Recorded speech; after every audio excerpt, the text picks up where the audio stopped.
senadores e senadoras, presidente da sessão, senador José Medeiros. Eu venho à tribuna do Senado para falar no dia de hoje sobre uma decisão muito importante do Supremo Tribunal Federal para todos aqueles que se aposentaram entre o ano de 1988 e 1991. Os que ficaram, eu fui constituinte, no chamado buraco oculto, e com isso eles ficaram sem ter os devidos reajustes. Mas antes mesmo de falar sobre esse tema, eu queria convidar o senhor e a senhora que estão nos assistindo nesse momento, e naturalmente convidar todos os senadores e senadoras para a sessão de segunda-feira que teremos aqui a partir das 11 horas no plenário desse Senado, que é uma sessão de homenagem àqueles que construíram, trabalharam, deram a sua vida por esse país, que são os nossos aposentados e pensionistas. Essa sessão, naturalmente, vai debater aqui a situação do aposentado no país. Como está o salário de quem pegou o fator previdenciário, vai aprofundar o debate do Instituto da Desaposentadoria, vai naturalmente falar da reforma da Previdência e as nossas preocupações, vai falar, claro, da reforma trabalhista, porque o aposentado de hoje, ele, na sua ampla maioria, tem filhos, tem netos, que já estão em plena atividade no mundo do trabalho e estão preocupados, quer seja com os seus direitos, no campo de atuação de cada um, empregado, empregador, enfim, como também aqueles que sonham um dia em se aposentar, e as dificuldades que são criadas a partir das duas reformas, principalmente, que já estão na casa, e as comissões foram instaladas lá na Câmara ontem. Dizem que até março estará no Senado. Eu não acredito nisso. Um tema tão importante não será discutido em 1 mês e meio, numa casa com 513 parlamentares. Eu tenho dito e reafirmo aqui, seria uma irresponsabilidade do Congresso Nacional debater um tema, como eu disse outro dia e hoje eu repito, envolve a vida de 200 milhões, no mínimo, de brasileiros. Que todo mundo sonha em se aposentar decentemente. Quem não quer se aposentar? Seja pobre ou seja rico, todo mundo quer se aposentar um dia decentemente. Depois de uma vida laboral, se fosse como é a lei hoje, e tem idade mínima, muitos dizem que não tem, mas tem sim. Só dá um exemplo da fórmula 85-95, que a mulher não se aposenta com idade menor que 55 e o homem menor que 60. E cada 2 anos aumenta 1 ano ainda. Isso já está em lei. Então, ninguém me diga que não tem idade mínima no Brasil. Tem, sim, idade mínima. E escalonada ainda. Por exemplo, o mineiro se aposenta, que fica lá no subsolo, eu falava ontem, pedi que eu repetisse, 15 anos, não vai ser mais 15. Não tem mais a especial, da forma que está sendo conduzida, né? Os policiais, falava ontem, repito hoje, principalmente da área civil. E claro que os próprios policiais militares já estão também preocupados, e estão mostrando já a sua preocupação, tanto que eu fui convidado para estar em Goiás e Minas para debater com os policiais esse tema que está preocupando a todos. Esse é um tema agora decorrente, né? É no ônibus, é na parada do ônibus, é na área rural. Por exemplo, no próximo dia 23, teremos na região de Santa Rosa um grande movimento organizado pelos trabalhadores rurais e aqueles da área urbana para debater esse tema. Isso dia 23. Dia 24, teremos esse mesmo debate na Assembleia Legislativa. Eu estarei participando em Porto Alegre para debater o tema. Todos os sindicatos estão fazendo assembleias com as categorias já para debater o tema. Já existe um movimento, e como eu coordeno aqui a Frente Parlamentar em Defesa da Previdência Pública, junto com o Arnaldo, que é na Câmara dos Deputados, nós estamos organizando comissões em todos os municípios recomendando, claro que não temos força para organizar, recomendando a organização de comissões para debater o tema. Vamos debater o tema, seja com quem for, sobre a reforma da Previdência. Eu disse outro dia, senador Medeiros, e veja bem a frase que eu vou usar, porque eu acho que ela ajuda para o debate. Na época que o presidente Lula assumiu e mandou para cá uma reforma, ele tinha apoio dos 27 governadores. E nós mudamos aqui. Mudamos radicalmente o texto e mudamos, inclusive, e apresentamos a PEC paralela. Então, o governo que está aí, independente do debate que tivemos aqui, impeachment, não impeachment, ele tem que ter certeza que o Congresso não vai aqui bater carimbo. Senão, daqui a pouco a gente vai dizer qual é a razão de estarmos aqui. Não vai bater carimbo, não vai carimbar só a reforma. Isso não existe. É legítimo, encaminhe a reforma que bem entender. Mas não dá para achar que em um mês alguém aqui vai se, digamos, machucar a sua história, a sua honra, a sua vida, batendo carimbo porque o Executivo lá resolveu que quer que essa reforma seja votada em 2, 3 meses. Isto é brincadeira. É brincadeira, não é sério. E por isso que eu não acredito mesmo que esse Congresso vai se dobrar a quem quer que seja. Bom, se o sistema financeiro tem interesse, é um direito deles também, né? Quer mais quebrar a Previdência para todo mundo correr para a iniciativa privada.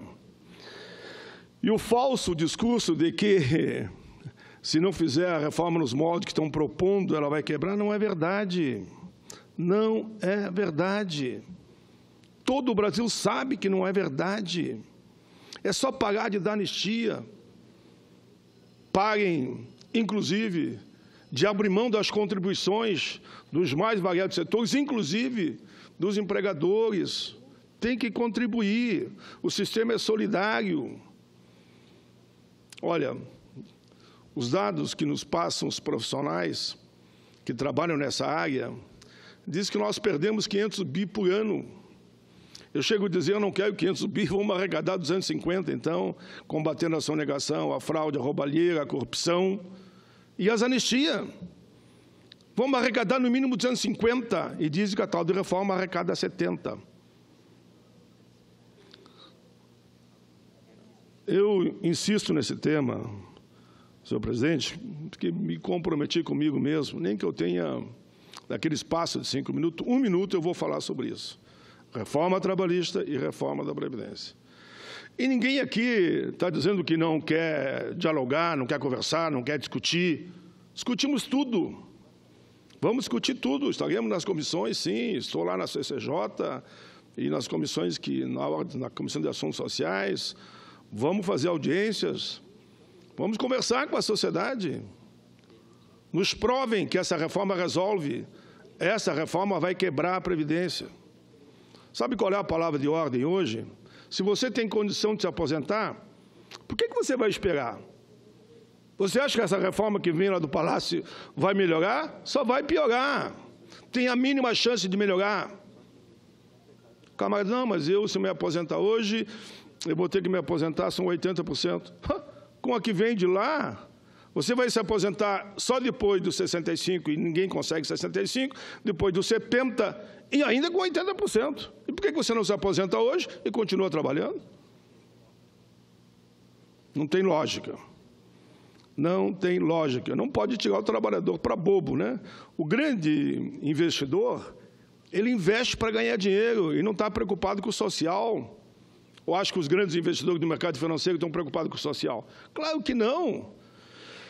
E o trabalhador também tem que olhar para a sua vida, para a sua história. É justo trabalhar 80 anos e praticamente não poder se aposentar e depois morrer? Porque a média de vida do brasileiro não chega a 80. Está aí os números. Peguem aí o IBGE, o que quiser, não chega a 80. Eu sempre dou o meu exemplo. Estou com 66.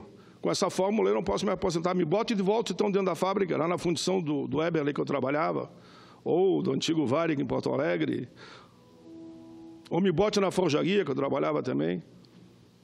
Morro dali uns dias. É esse debate que a gente tem que fazer.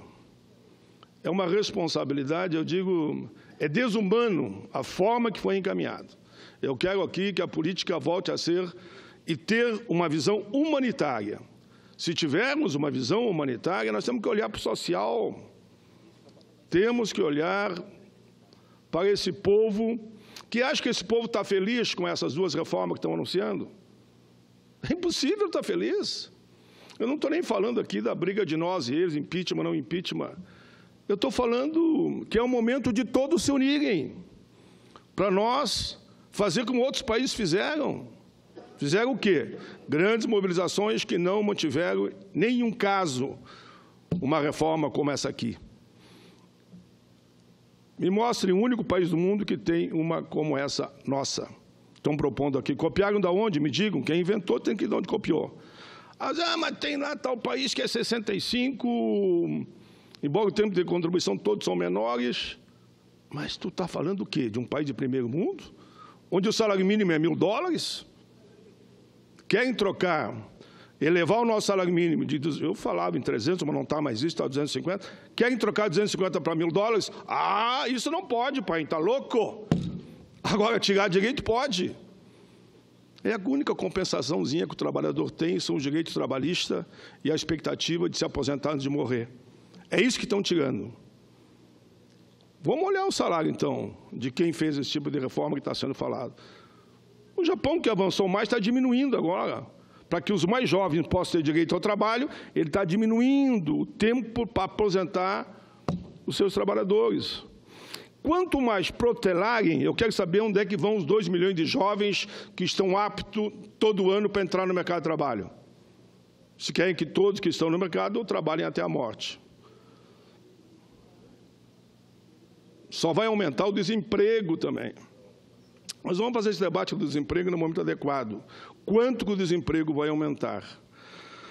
Mas, senhor presidente, eu quero ainda dar tanta notícia pesada, eu quero dar uma notícia boa.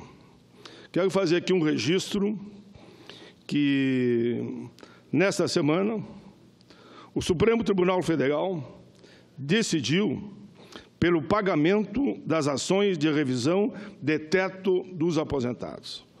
Nós e tantos outros entramos, que nós somos constituintes, desde lá, com essas demandas junto ao Supremo.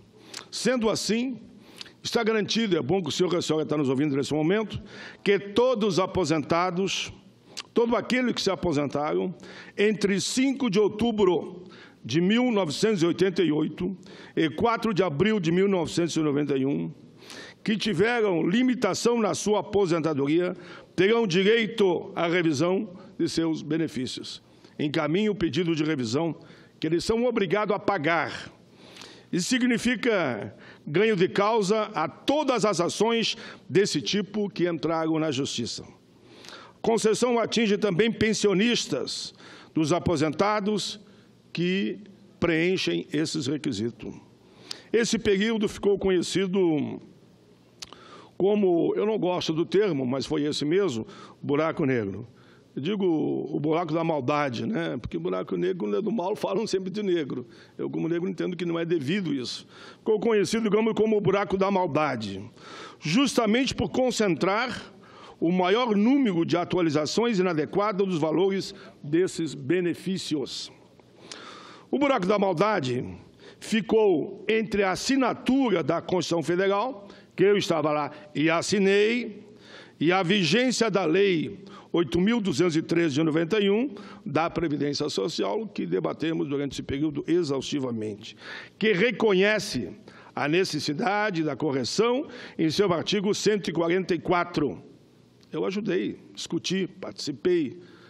Me lembro do ex-governador Antônio Brito, que foi relator da matéria, em seu artigo 144, há casos de benefícios que já foram revisados, mas de forma incorreta, e o benefício ainda tem direito a uma correção. Senhor presidente, em 1998 e em 2003, o governo reajustou o valor do teto de INSS acima da inflação. Esse aumento, porém, não foi repassado para quem estava aposentado e teve o seu benefício limitado.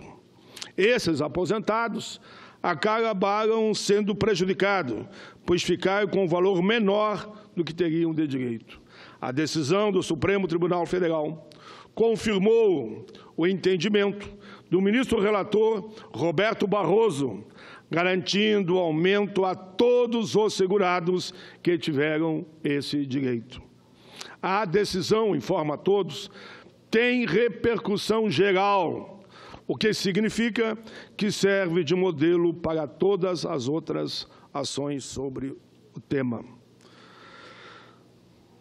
Muitos especialistas, com a decisão do Supremo, tendo repercussão geral, entendem que agora está pacificado. A decisão coloca um ponto final em relação a essa decisão. Portanto, senhor presidente, eu quero aqui dizer que essa foi uma luta antiga, que travamos desde a Constituinte e que agora a gente vê o resultado positivo. Repito, todos os que se aposentaram entre 5 de outubro, veja se é o seu caso, o senhor que está assistindo nesse momento ao TV Senado, entre 5 de outubro de 1988 e 4 de abril de 1991, não receberam o reajuste que teriam de direito. Entre com o seu pedido de revisão, que eles são obrigados a pagar. Entre tantas notícias ruins do nosso país, o que está acontecendo no Espírito Santo, o que está acontecendo em todo o país, as preocupações que crescem cada dia que passa em relação às reformas trabalhista e previdenciária, que onde querem... Eu fico muito preocupado. É como se só o mercado interessasse. O trabalhador vira uma mercadoria, que ele vai e vende, como diz a proposta de jornada intermitente, as suas horas de trabalho e acabou. Acabou, pronto. Ou o negociado sobre o legislado, quem sabe, quem não sabe, tem alguns sindicatos fortes no país, mas a maioria não tem a força que tem quem detém a caneta para demitir e demitir.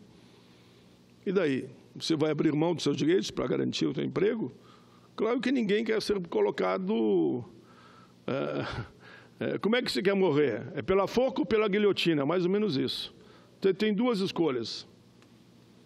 Não dá, não dá. E por isso, eu entendo que essa casa vai ter que dialogar muito sobre esses temas. Eu nem estou dizendo aqui, e todos conhecem a minha forma de atuar, que não tem que discutir. Claro que tem que discutir. Claro que tem que discutir. Por isso fiz tantas audiências públicas sobre a tal de terceirização. Fui aos 27 estados. Poderia estar no meu estado, preocupado com a minha reeleição ou não, mas fui a todos os estados e deu certo. Não votamos no ano passado. Isso não quer dizer que não vamos votar esse ano para regulamentar essa questão. O senador Medeiros, Vossa Excelência, foi muito gentil na questão do trabalho escravo, quando Vossa Excelência disse, olha, da forma que está, não dá, eu também não quero trazer prejuízo para ninguém, e abriu, inclusive, mão da relatoria, e eu passei a ser relator. Os impasses continuam o mesmo da sua época. Até hoje não votamos a regulamentação do trabalho escravo. NR12 foi a mesma questão. Estou com a relatoria, mas não votamos por quê? Não tem como você tirar a proteção das máquinas em nome do mercado, ou seja, do lucro. E o trabalhador perder braço, perder perna, perder tudo. Não dá, não dá. Quero até ajudar a construir o entendimento, mas com o devido tempo. Temos que fazer ajuste na redação? Vamos fazer. Mas não pode ser da forma que está sendo colocado. Se o Palácio pensa... Eu me sinto com autoridade de dizer isso, talvez pelos anos de casa, né? São quase 32 anos de Congresso. Essa proposta, como está, Palácio do Planalto, como está aqui, não passa. Isso passa na Câmara, porque eu não falo pela Câmara. Acho que nem lá não passa. Como está, não passa.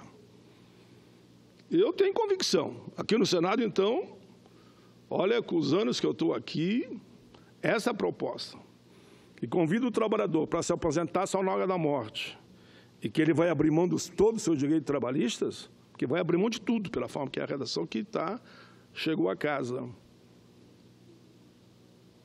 Passa? Não passa. Eu acho que não passa. Claro, faremos o bom combate. Vamos ajustar texto, vamos atualizar a CLT, isso é uma coisa. O que está sendo proposto aí é inaceitável. Mas, senhor presidente, para concluir, eu fui procurado pelos servidores da Casa, claro, para estar junto com o senador Lazier Martins, e estarei na sessão de homenagem à nossa Rádio Senado e, por extensão, homenagem à Agência Senado, à TV Senado, todo o sistema de comunicação da Casa. Estaremos juntos, inclusive, quero cumprimentar o senador Lazier, porque nós tínhamos para segunda-feira, coincidia a sessão do aposentado, e um pedido que ele também tinha para homenagear a Rádio Senado. Nós fizemos um entendimento e faremos a sessão dos aposentados nessa segunda, sem prejuízo de, na terça, ainda essa semana, fazer a sessão de homenagem ao sistema de comunicação da Casa, no caso, os 20 anos da Rádio Senado. Mas os funcionários da Casa pediram que eu registrasse, eu quero fazer esse registro nos últimos 3 minutos que tenho, senhor presidente. Faço aqui uma pequena homenagem, em nome dos servidores aqui do Congresso, a uma pessoa muito querida por todos aqui, ao servidor Antônio José Viana. Antônio José Viana, filho, chamado mais de forma carinhosa por Totti, aposentou-se no final de dezembro. Diziam ele, das lágrimas nos olhos, que ele saía no momento que se aposentou, porque ele acompanhou anos e anos, naturalmente, da vida do parlamento, os momentos bons e os momentos difíceis. Tony ingressou ao quadro de servidor e do Senado Federal em 74. Inicialmente exercendo sua função na divisão financeira, atual SAFIM. Lá permaneceu até 81, quando foi para o Serviço de Controle de Informação. Junto com outros colegas, foi um dos pioneiros na oferta da informação legislativa no Brasil, promovendo a transparência.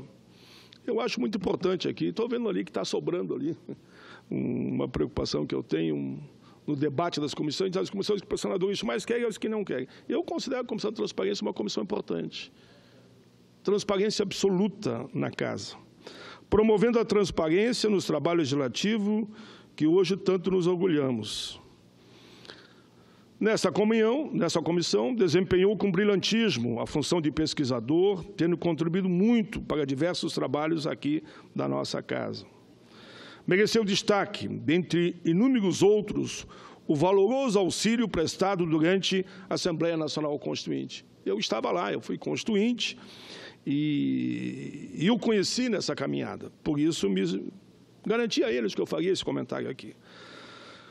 Depois, na Secretaria de Análise, foi um dos sujeitos da história na produção das coletâneas 500 anos de legislação brasileira, em comemoração ao aniversário do descobrimento do Brasil, Códigos Civis do Brasil, do Império à República, por publicação do Código Civil de 2002. Desde 2009, tornou-se diretor da antiga Subsecretaria de Informações, hoje coordenador de Pesquisa de Informações Legislativa COPIUM. Tony merece o nosso aplauso, o nosso carinho. Tony, tu te aposenta, mas não sairá da militância a favor do povo brasileiro. Foi pioneiro do movimento negro. Eu aprendi que a gente homenageia alguém em vida, porque só depois de morto também vale igual. Mas vamos falar quando possível em vida. Pois bem, foi pioneiro do movimento negro do DF, um dos primeiros filiados ao Partido dos Trabalhadores, professor da Faculdade de Ciências Políticas da UNB, membro atuante da comunidade católica, trabalhando, inclusive, voluntariamente junto à Comissão de Justiça e Paz da CNBB. É claro que todos os colegas gostariam mais de conviver com ele pelo conhecimento da história. Ele era cativante, dizem aqui no documento, mas, enfim, a vida é assim. Pelo menos ele pôde se aposentar com o salário integral baseado na atual legislação. Calcule se ele tivesse que se aposentar a partir desse momento. Ele fez correto, se aposentou porque ele percebeu que a coisa ia ficar muito feia para aqueles que ainda não se aposentaram. Foi isso, senhor presidente. Eu agradeço muito a Vossa Excelência. Vossa Excelência, como sempre, gentil. Me deu os 20 minutos, já me deu mais 5. Eu sei que tem outros senadores que também usarão a tribuna. Eu me coloco à disposição de Vossa Excelência. Muito obrigado, senador Medeiros, presidente da Casa, nessa sessão.